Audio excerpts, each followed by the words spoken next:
What do you say, yeah? Yeah! Please welcome to the stage, Hilary Shepard!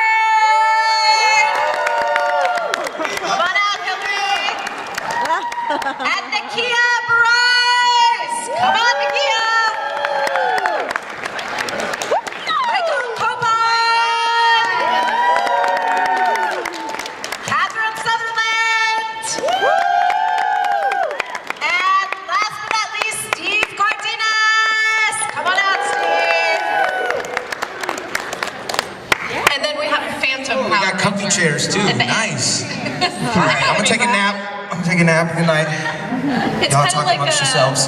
It's kind of like a living room setting, or it could be your therapist setting if you want. Right. You know, feel free to spill your secrets because nobody's recording or anything. Right. I'm still in love with Malagor. I don't know what to say. I can fall into the sea.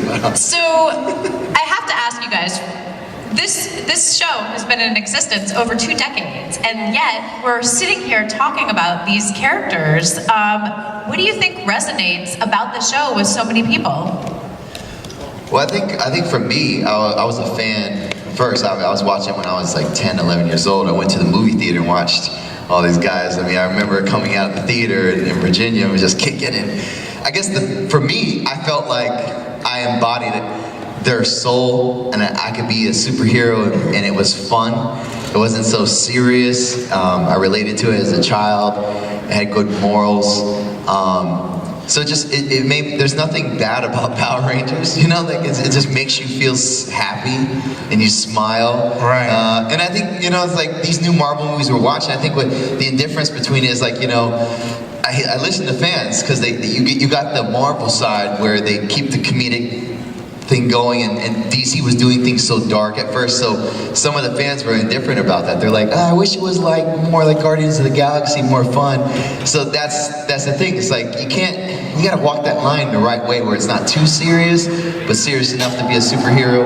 And I think Power Rangers hit that right on the nail. Yeah. Well, and plus, it's like if you think, you imagine like a 3-year-old or a 4-year-old, and the TV screen comes on, and all of a sudden there's a big lightning bolt through the middle of it, and then all this rock music comes out, and then you got dinosaurs and aliens and robots and bright colors and explosions and karate and the whole thing. I mean, like, that would overwhelm anybody, you know? So I think when that first came out, people were blown away. They hadn't seen anything like that. So it's kind of a, you know, and I think, and then you couple that with what he was saying with like, there's always a good moral at the end of the story and stuff like that. And, you know, teaching kids how to work together as a team, and, you know, celebrating diversity in people, you know, things like that. So, and of course it's camping, got a lot of comic relief as well too. So you kind of put all that stuff together. Also, I just want to say one more thing too about the colors. I think the colors, showing the multiple colors, it kind of subconsciously told the audience that we represent all things, and I think that's another thing that I don't think people recognize. And there's evil too. Yeah, you said that there's nothing bad about Power Rangers, but Hilary.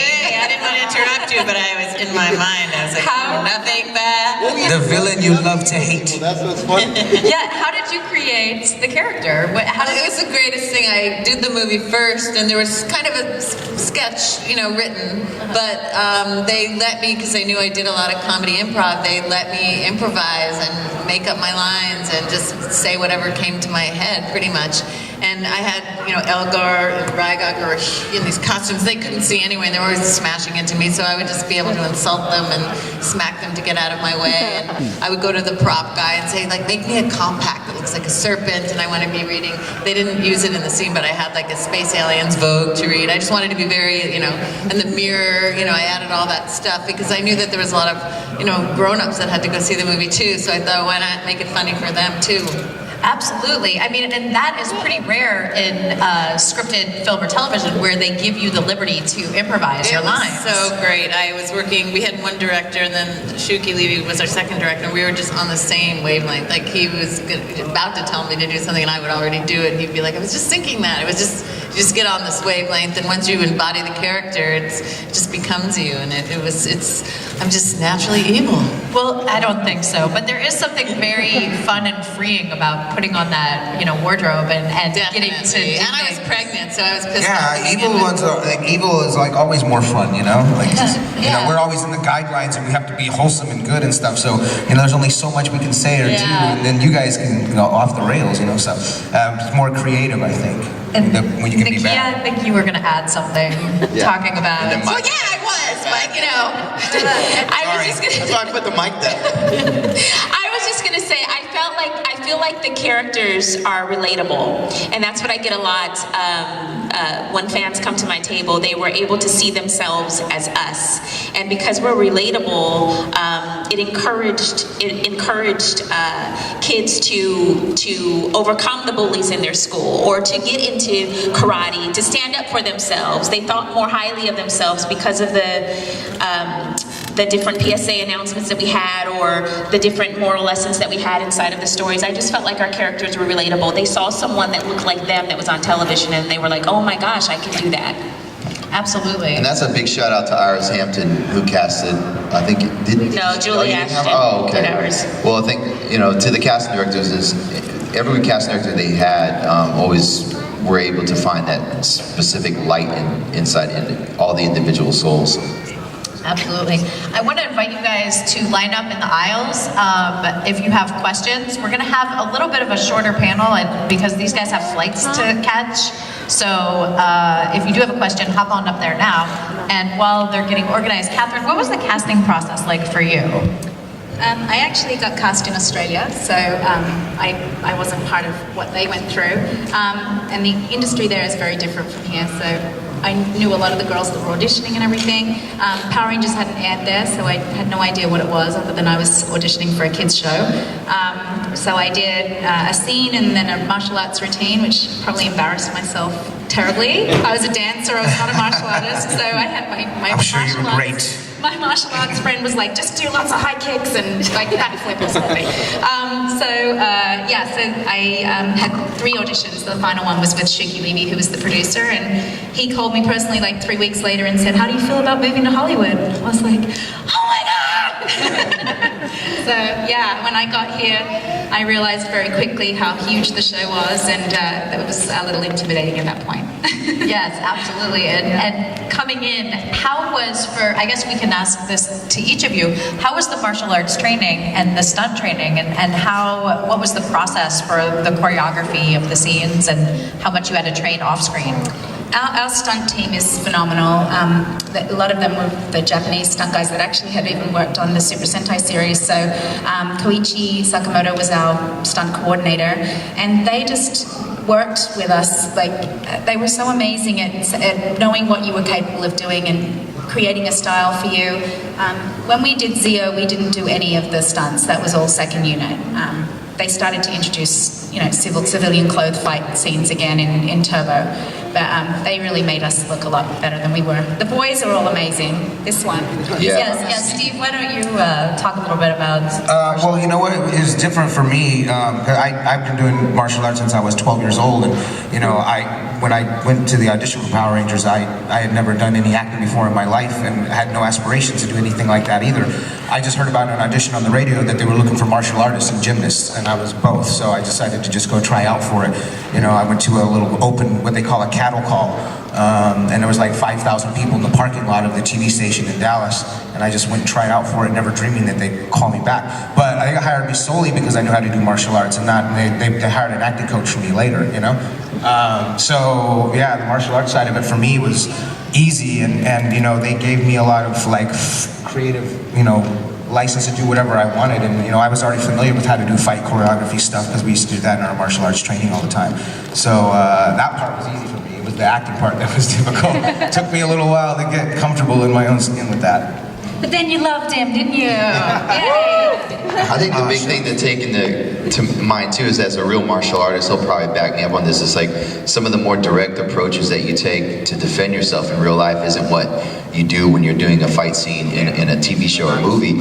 So like you would never punch, for instance, like if you're attacking someone here on screen, you might reach around. You would never punch like this, but because the camera's right here, you need to sell that punch. Yeah. So it's really like a dance. So to encourage you guys at home who might want to get into it, really, like having a dance background, learning choreography is probably the best thing to do for being a fighter in a movie. Not necessarily learning martial arts.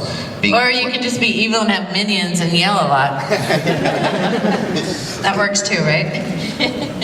Nakia, anything to add about the fighting or the choreography? When we were preparing for the movie, for the Turbo movie, we did 6 weeks of fight training, and it was the time of my life. A lot of people ask me what did I like best about Zio and Turbo, and I would say Turbo, the fighting, because like Kat had said, in Zio we didn't fight, our stunt guys did all of the fighting. So when they were like, "You're gonna fight in Turbo," I was like, yes! It was so much fun, so much fun. Great, well let's start over here. Hi, do you have a question? Yes, you guys are so amazing, and Thanks. you guys, I hope you guys remember me. Yep. I've been to all the conventions. I've seen you guys a lot, and the thing is, I wanted to be a Power Ranger actually, and start acting and everything else. So I went to acting school and really went to plays and everything else. And I hope to become one day. Anything's possible, for sure, Yep. you know, definitely. And the thing is, you guys inspire me. You know what? Too bad the Universal Ranger's not here, you know, to not see this, but... You know what, you bring up a really good point. What advice would you guys have for people who would like to get into the business? You guys obviously have all been very successful, and there's a lot of aspiring artists out here. If you had one quick piece of advice, what would that be? Run. I was gonna say, Run away. don't do it! No, it's kidding. My story might inspire some people. I mean, I had a full ride scholarship to play football at Virginia Tech. I played football my whole life, never did theater. Some weird thing happened where some photographer saw me in high school, shot some photos in a modeling agency in LA and New York were interested. I chose to go out there for the summer. My family's not financially, you know, well off, so I had a 1982 Toyota pickup truck that I slept in the back of the truck for that 8.5 months. So I was modeling. I gave up my full ride. I went out there with $100 in my first bank account that I started there, and my first audition 8.5 months later after leaving my truck was for Power Rangers. I literally slept outside the audition place at Santa Clarita, went inside, brushed my teeth in their bathroom without a headshot or resume, and auditioned. And then got the role and was able to afford my own apartment for the first time. And that's a true story. I mean, so it just goes to show you, like, you can make it happen. It's just it's like I tell people, if you play the guitar 12 hours a day, every day, you're gonna be a great guitarist. If you play it once a year, you're not. So whatever you do, whatever you spend time doing, you're gonna succeed at it. It's just you can't ever give up. So if you're interested in just going to this business, go to where it's happening, you know, Atlanta, LA, New York. Like I always tell people, don't sell swimming trunks in Alaska. It's not gonna work. You know, go to Miami, you'll have a better chance, right? So go to where the action is. If you wanna be an actor, do what it takes and never give up and keep at it, and it will happen for you. Thank you so much, and best of luck to you. Thank you. Hi. Over here. Hi. Oh God. I just wanted to say that I actually got into Power Rangers not by the newer seasons, but by watching all of you. I've watched Time Force, Turbo. I've basically watched, I think, every single Power Rangers season in existence, probably twice. That's a lot I'm watching. That's like 800 episodes. It's crazy. Do you sleep? Mostly.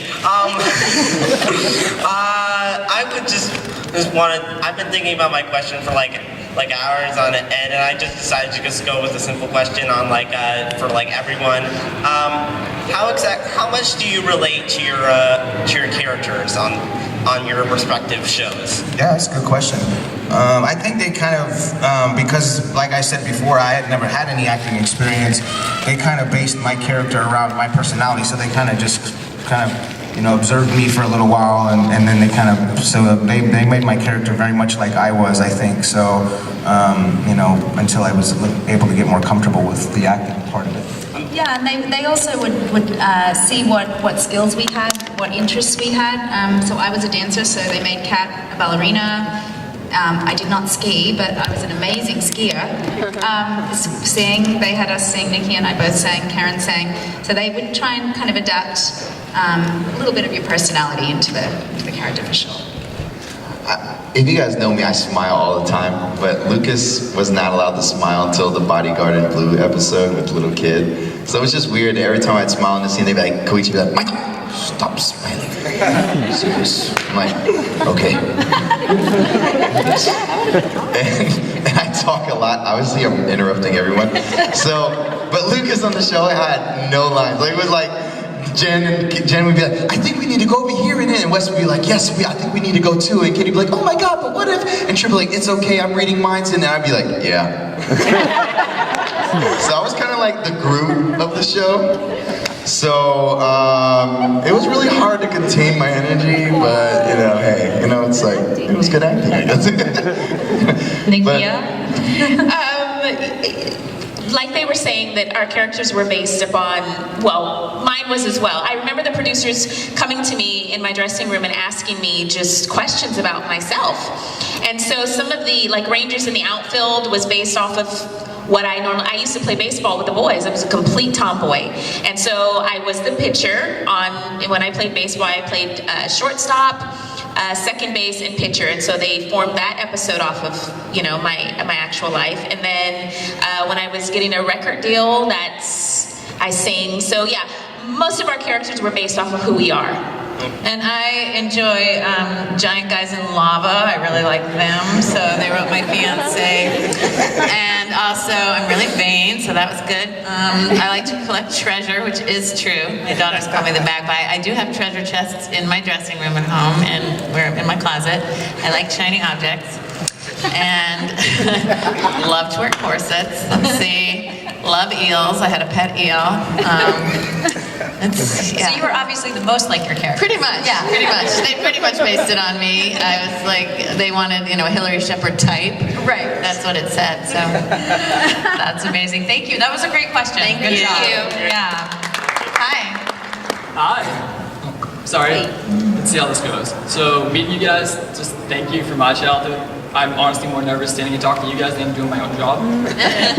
But thank you for everything you guys have done. You guys have helped me through childhood, like bully, everything. I'm sure everyone can relate to the fact of like hard to stand up for yourself, hard to go for what you want.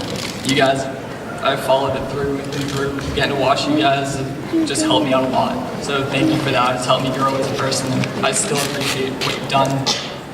Question is, so the older seasons, like I feel like they're far more relatable, like what you guys have done, everything you guys went through. It was a long, great story that we were able to follow and really get into and be involved in. I don't know if you guys can fully answer this, but like the newer seasons, do you really feel like it still follows the same way? Like we all come because we love you guys and what you guys did originally. The first few seasons were just amazing. Do you guys still feel like it still has that same power as you guys did?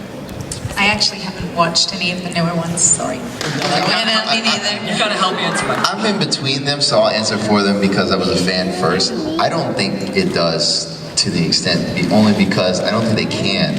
Because the first 3 seasons had so much to work with. That's why it was so amazing. They took 16 seasons of the Japanese Sentai and compiled those first 3 that we grew up watching, which is why they were so dynamic, and they had so much of a storyline to play with. So as a kid, I was just so excited to see all the new changes and stuff. And it kind of sucks because after that they had to continue doing the season after Sentai, and they'd only have that one season to kind of go off of. So it kind of minimized the effect, And they didn't allow you guys to get attached to the characters either, because don't they change? They change them every season now, so you don't get to know who they are. Like you got to really know us. So. Yeah, it's kind of like go on one date and that's it. Thank you. Thank you. Hi, we'll just stick on this side. Seems like everyone lined up over here. Hi. Hi. First, if you guys don't mind, would you say happy birthday to my brother? He's over there. Where? He's the Power Rangers hat. Oh, hey. Happy birthday! Happy birthday, buddy. Birthday to you. Happy birthday to you. Happy birthday, dear. The guy with the Mighty Morphin hat. Happy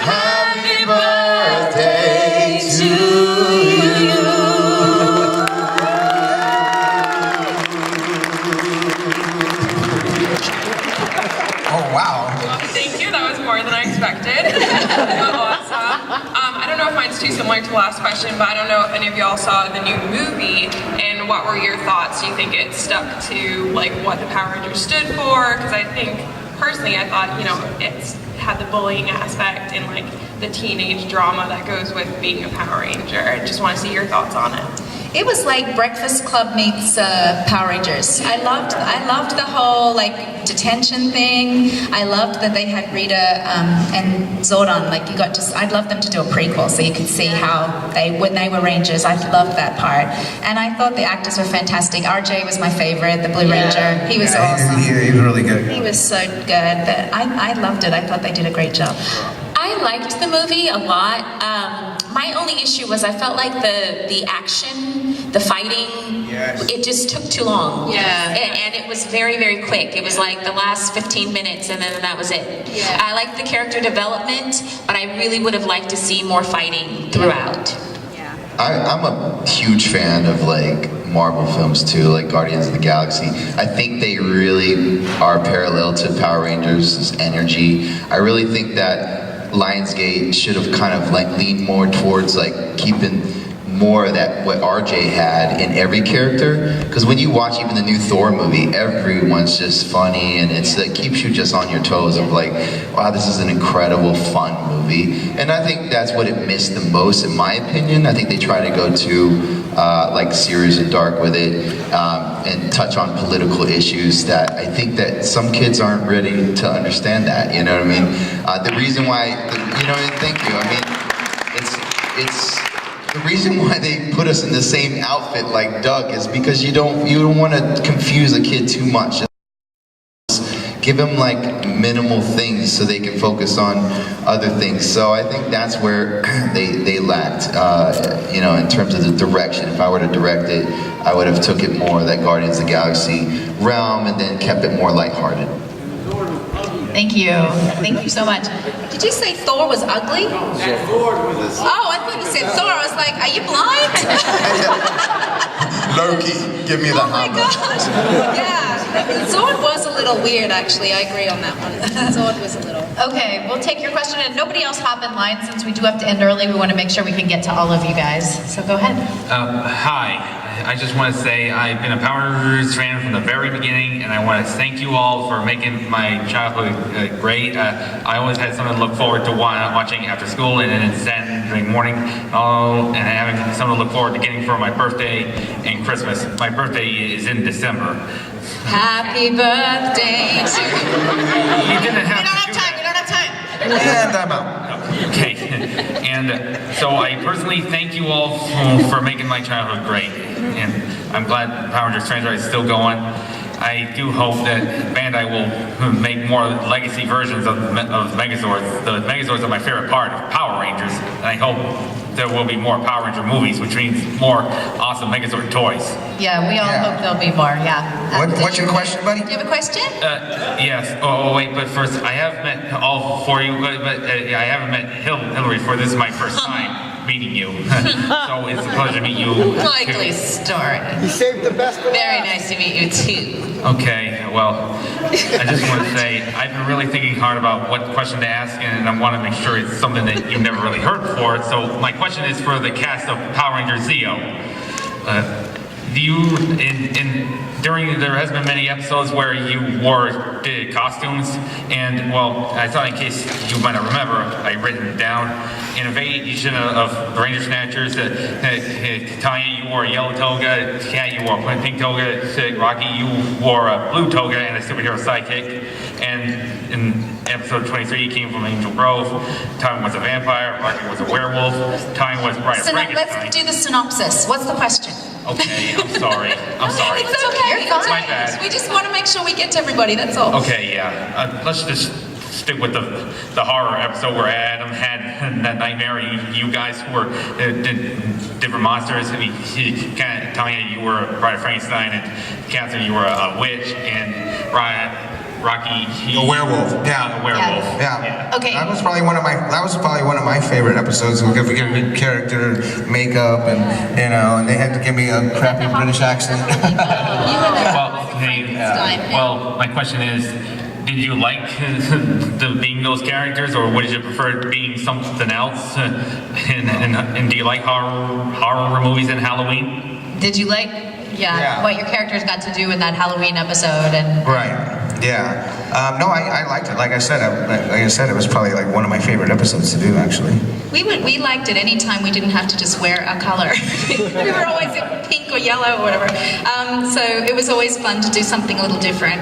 Yeah, for sure. I enjoyed it too. I got to make strange faces and my hair was wild and I looked like a hot mess, so that was fun. And I want to know why villains get one outfit. I'm like, what the heck?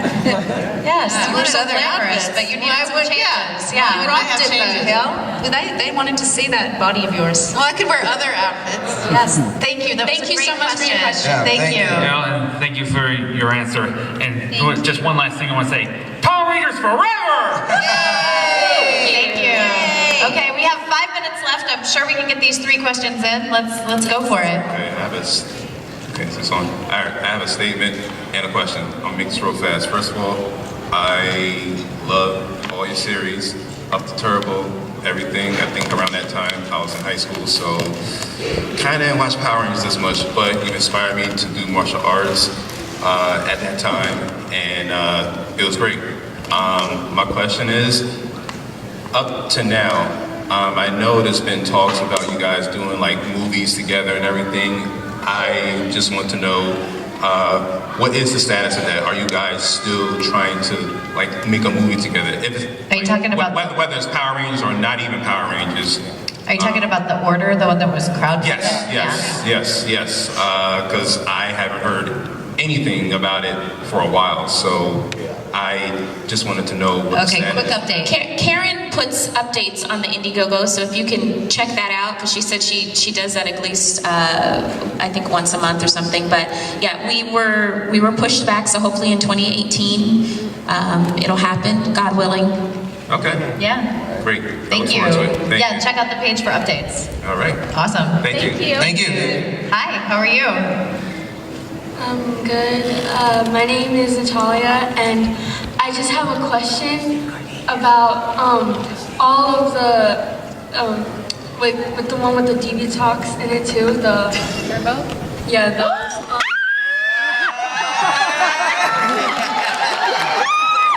Hey, we got an extra seat. You made it, Jason David Frank. Ladies and gentlemen, JDM. He doesn't take just came to watch and listen to y'all. To Mary, go ahead, sweetie. Sorry, we interrupted your question. As Diva Talks and the rest of the Power Rangers, if you could choose, would you choose to be? Would it be more fun to be evil or good, like?